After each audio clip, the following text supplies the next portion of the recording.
Fatores que determinam a escolha ou forjamento. Matéria-prima é outro fator. Não? Quando a gente fala de matéria-prima, o fato do forjamento ser um processo de conformação que pode ser aplicado, nele em qualquer material, isso torna versátil o forjamento. Não? Então, aços e ligas não ferrosas, ou seja, aços como sendo ligas ferrosas, das mais diversas espécies de aços, né? Aços comuns e ligados, aços estruturais, aços para cimentação, para beneficiamento, inoxidáveis. E dentro dos inoxidáveis nós temos os ferríticos, os martensíticos, os austeníticos, os duplex, aço para ferramenta. Tudo isso são materiais forjáveis. Ligas de alumínio, todas as ligas de alumínio, dentro do alumínio, quando a gente estuda alumínio, a gente vê alumínios fundidos, né, e alumínios conformados. Nós temos a mesma liga de alumínio fundida, pode ser a mesma liga conformada. Tá? Então, é perfeitamente possível. Você pode ter uma peça de alumínio, alumínio silício magnésio 10, e obtém a peça com a geometria que o produto estabelece, não? E você tem o lingote do alumínio silício 9 ou alumínio silício 10 magnésio, entendeu? São ligas muito especiais para fins de construção automotiva, ferroviária. Ligas de alumínio aeroespacial também são tanto fundidas quanto conformadas, não? Então, quando a gente fala de conformação do alumínio, nós estamos falando de laminação, nós estamos falando de forjamento, nós estamos falando também de extrusão, nós estamos falando de estampagem. Todos os processos de conformação podem ser aplicados para as ligas de alumínio. Ligas base cobre, especialmente o latão, é muito utilizado o latão. Onde que nós utilizamos latão, por exemplo? Um latão forjado. A gente utiliza latão forjado aqui em Joinville. Temos uma empresa líder, fabricante de produtos forjados em material latão. A Docol, metais sanitários, que nós temos aqui em Piraveraba. Não? A Docol, que é a nossa vizinha, ela fabrica produtos forjados em latão. E esses produtos forjados em latão são o quê? São as válvulas, são as cabeças de válvula, tudo isso é forjado. Né? Então, é muito versátil o processo quando a gente olha para o material, não tem restrição. Né? Liga base níquel, muito importante. Liga base níquel, muito utilizada na indústria aeroespacial. As ligas Inconel, por exemplo, elas são forjadas também. Ligas de titânio também. Quando a gente fala ligas de titânio, nós estamos falando, por exemplo, aquele titânio que se utiliza para a fabricação de prótese. Né? Na fabricação de próteses, a gente utiliza os processos de forjamento até um momento, até uma fase do desenvolvimento do produto. Depois se utiliza usinagem especial. Não? E tem que ser uma usinagem muito especial, porque usinar titânio não é uma coisa simples. Okay? Bom, muito bem. São dentro dos aços, agora falando de aços, os aços mais utilizados na linha de forjados para a construção veicular, nós temos toda a família dos aços ao carbono, toda a família dos aços de baixa liga. Estamos falando que um aço de baixa liga é aquele cuja somatória dos elementos de liga não é superior a 2,5%. Aí entram todos os aços da série 41XX, 42, 43XX, sim, da ASTM. Então seriam o 4140, o 4320, o 4340, todos esses aços que a gente já está muito acostumado a ouvir, eles podem ser forjados também. Né? Aços de baixa liga, ao cromo, molibdênio, níquel, vanádio, eles são muito utilizados também, e aí com controle de temperatura. Quando a gente vê, por exemplo, essa especificação de aços utilizados até 500 graus, hein, a gente precisa destacar aqui uma situação. Não? Ou você forja esses aços a uma temperatura alta, como seria, por exemplo, 900 mil graus, ou você forja esses materiais até uma temperatura intermediária de até uns 500, 550 no máximo. Por quê? Porque entre 620 e 880, 620 e 880, o cromo e o carbono, eles são suscetíveis a se constituírem como carbeto. Então, é muito comum, é um aço rico em cromo com carbono, você ter a formação de um carbeto em contorno de grão. Esse fenômeno ele é muito característico, por exemplo, nos aços inoxidáveis. Hein? Quando você vai falar de um aço inoxidável que ele tem 13% de cromo no mínimo, hein? Para ele ser considerado inoxidável, ele tem que ter 13% de cromo. Quando você forja o aço inoxidável, né, que tem uns 18%, imagina que seja um aço 304, não? Você vai forjar ele a 700 graus, tome muito cuidado com esse forjamento a 700 graus, não se recomenda. Por quê? Porque nesse intervalo de temperatura, o carbono ele se mistura com o cromo e forma o composto Cr23C6, que é um carboneto muito poderoso, que se aloja geralmente em contorno de grão.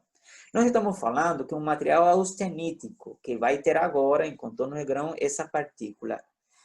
Para que essa partícula se forme, toda a matriz ao redor do grão, do contorno de grão, se empobrece em cromo e perde a condição de inoxidável.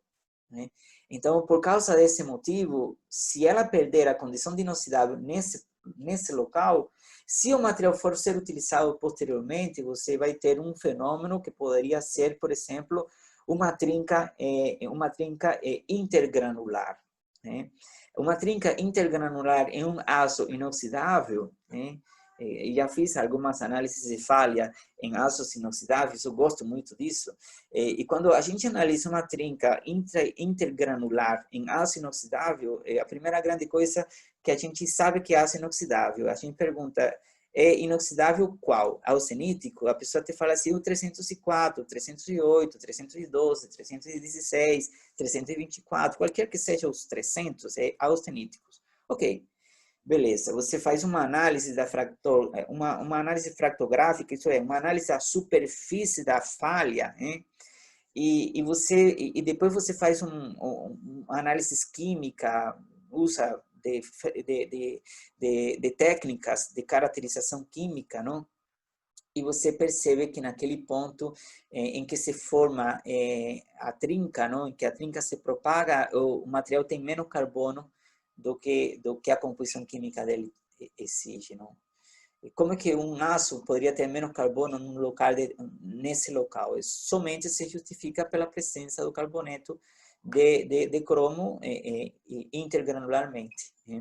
E isso se dá muito quando o aço inoxidável é submetido a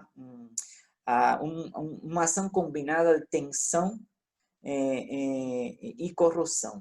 Então, quando o material está submerso e ele está submetido a muita tensão, e nos pontos onde nós não temos cromo, ele pode corroer. E esse fenômeno é corrosão sob tensão. Geralmente, gera uma trinca maravilhosa que todo engenheiro metalúrgico adora, mas o engenheiro mecânico reza para que não aconteça. Tá?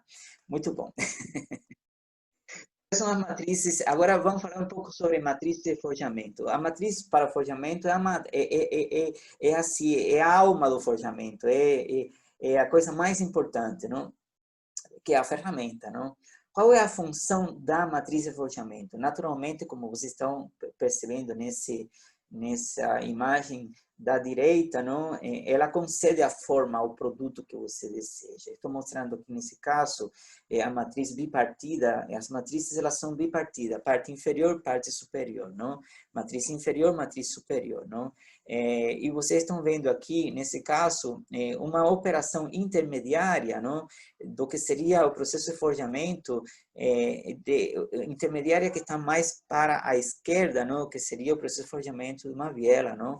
E da direita o que seria o processo de forjamento a parte final do processo de forjamento da própria biela, não? Então, se você for olhar para esse elemento, por exemplo, que é uma biela, não? Você vai fazer o processo de forjamento dela em pelo menos umas 8 deformações. E já nas últimas deformações você vai ter o acabamento, você vai ter a remoção da rebarba, né?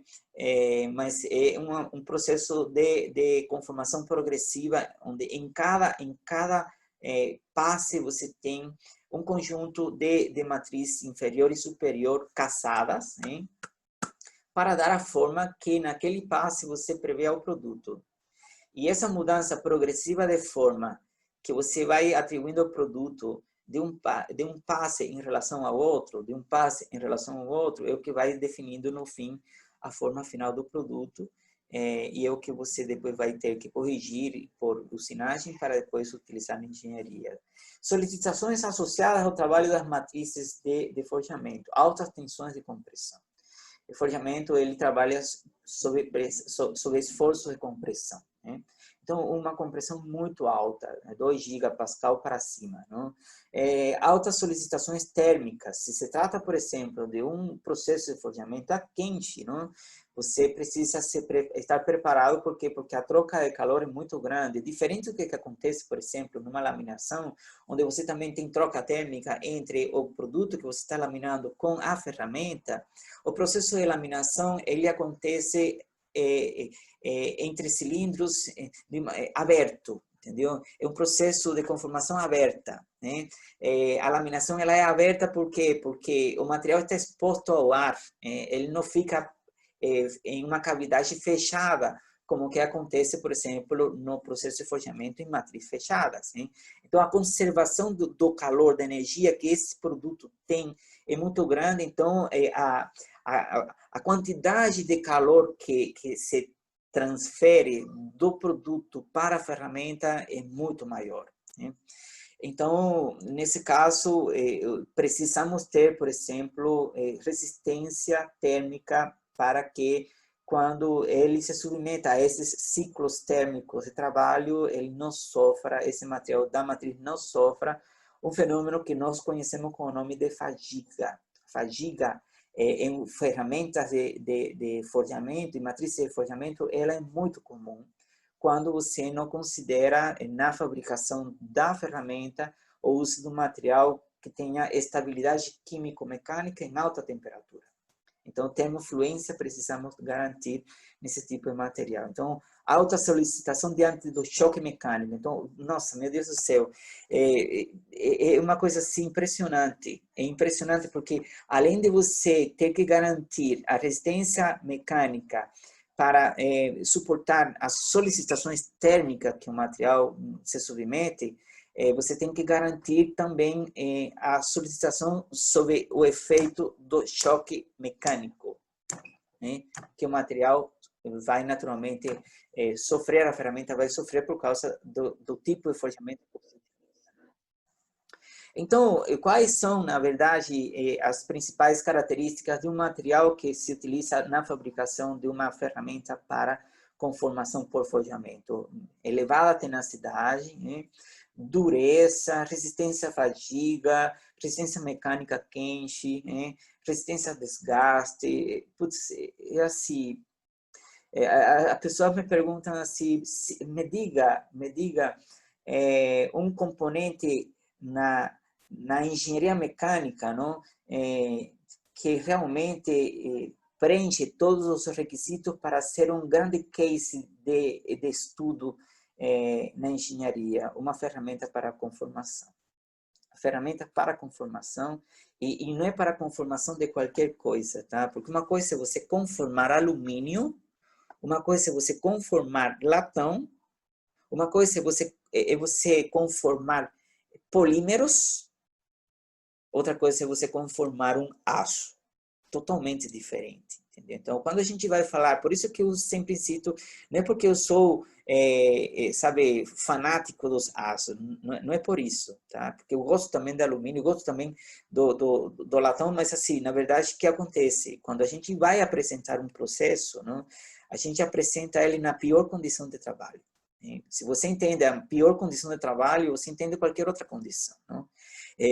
O que eu estou mostrando aqui é, por exemplo, uma ferramenta de conformação a quente utilizada em forjamento. Então, tem tudo para ser difícil esse produto. Por quê? Porque quando você analisa as condições de serviço desse material, meu Deus do céu, tem todos os ingredientes para ser uma fatalidade se você não tomar muito cuidado aquele projeto de engenharia, não? Então, você tem que pensar no desgaste, você tem que pensar na fadiga, você tem que pensar na deformação Mas não é qualquer deformação, é deformação a quente, tá? Putz, meu, é uma coisa assim, uma mistura de comportamento muito interessante, né? Então, é um desafio e tanto desenvolver um material para ferramentas de conformação a quente, principalmente para forjamento, não? Materiais mais utilizados para forjamento são aço, ligas e com metal duro, não? Então, por exemplo, depende muito de qual é o produto que você vai forjar e o tipo de material metálico que você utiliza para uma ferramenta de forjamento. Se você vai, por exemplo, forjar a quente uma liga de latão, o latão que se forja a quente na Docol, ele se forja a uma temperatura de algo em torno de uns 680, 700 graus. Né? Tem um aluno que trabalha na Docol, ele é especialista, ele fez um TCC, um curso de especialização comigo, não? E a gente forjou o latão 70-30, não? Ou 40-60, agora não me lembro. É que ele estudou duas ligas, não? No fim, foi 60-40.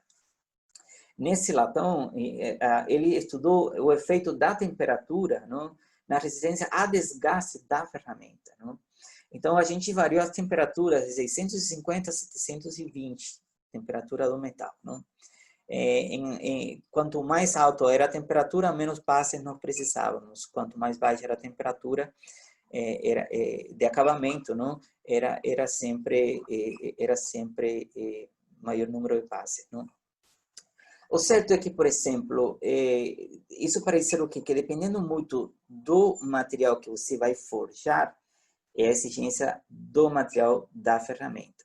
Você pode utilizar, baseado nisso que eu acabei de falar, aços 1080, se você quiser. Tem um aço inoxidável, cromoníquel, o cromoníquel molibdênio é o que se utiliza nas matrizes para latão, por exemplo. Ou você pode usar, por exemplo, ligas na base de carboneto de tungstênio, ligas na base de cobalto, que são os materiais mais exigentes para quando o material que você vai forjar é um aço de meio teor de carbono, um aço 4340. Você não pode usar uma matriz de aço inoxidável no 4340. Por quê? Porque ela não vai comportar o esforço térmico e mecânico que se precisa para deformar esse material. Aí você tem que usar o quê? Um aço fortalecido com metais duros, cobalto, tungstênio, vanádio, são geralmente misturas de elementos de liga muito adequadas para esse tipo de aplicação. Não? Do ponto de vista geométrico, você precisa também tomar alguns cuidados, porque como que você está falando de que você vai trabalhar sob efeitos de esforços mecânicos por impacto, não? A própria geometria da ferramenta precisa ser otimizada. Estou mostrando o que você deve evitar em termos de geometria, não? Então, por exemplo, quando você vai falar da fabricação de uma ferramenta, você precisa prever raios suficientes para que no raio da ferramenta você não crie concentrador de tensão nela e na peça que você está produzindo. Você tem que prever ângulos de saída. Se você vê, por exemplo, que o produto tem uma geometria como essa que eu estou representando aí, você não pode ter, por exemplo, superfícies verticais em ângulo reto, em relação à base. Por quê? Porque quando você vai comprimir o material, você comprime numa boa, mas quando você vai retirar o material forjado, isto é, afastando a ferramenta, o produto ele não sai da ferramenta, ele fica preso. Não? Então, você tem que ter ângulos de saída, tanto para a parte superior quanto a parte inferior da ferramenta, que permita remover a peça com facilidade. Não? Você precisa também prever no projeto do produto, não? Seções transversais mais consistentes, mais espessas, para evitar, por exemplo, fratura nessas mudanças bruscas de seção. Não? Então, isso vale tanto para o produto que você está pretendendo desenvolver, quanto para o efeito que tudo isso pode causar na ferramenta que você teria como consequência que desenvolver para poder forjar aquele produto. Então, esses três critérios, esses três pontos são fundamentais para você garantir a construção de uma ferramenta de conformação adequada para o uso, não? Com a qualidade que ela precisa ter. Não? Então, veja, é a seleção do material, é a forma, o aspecto construtivo da ferramenta que vai permitir garantir que o forjamento seja um processo bem sucedido quando você seleciona ele. É assim, por que a gente fala da ferramenta aqui? Por que a gente fala do aspecto construtivo da ferramenta? Porque o que pode inviabilizar o uso do forjamento é justamente o custo da ferramenta. Então, quando você vai produzir uma ferramenta para conformação por forjamento, você não pode se permitir errar nesses aspectos. Por quê? Porque você sacrifica a ferramenta. Quando você fala que você sacrificou a ferramenta, você está falando que você está jogando dinheiro fora. Entendeu? E não dá para jogar dinheiro fora, você precisa se garantir. Ok? Agora, vamos entrar... Até aqui, algumas dúvidas? Dúvidas? Está tranquilo? Estão vivos? Estão me ouvindo? Ninguém fala nada. Tudo tranquilo, professor. Ok, Juliano, obrigado. Então, vamos falar um pouco agora sobre a classificação do processo de forjamento atendendo à temperatura de trabalho. Eu vou ser bem breve aqui, porque não difere do que a gente já conhece dos processos de laminação. Não? É igual, da mesma forma que nos processos de laminação, os processos de forjamento ele podem ser feitos a frio, e aqui se está colocando como critério forjado a frio uma temperatura de 0,3 a temperatura de fusão da liga, depois a quente acima de 0,6, né? E o a morno também poderia ser interessante, não?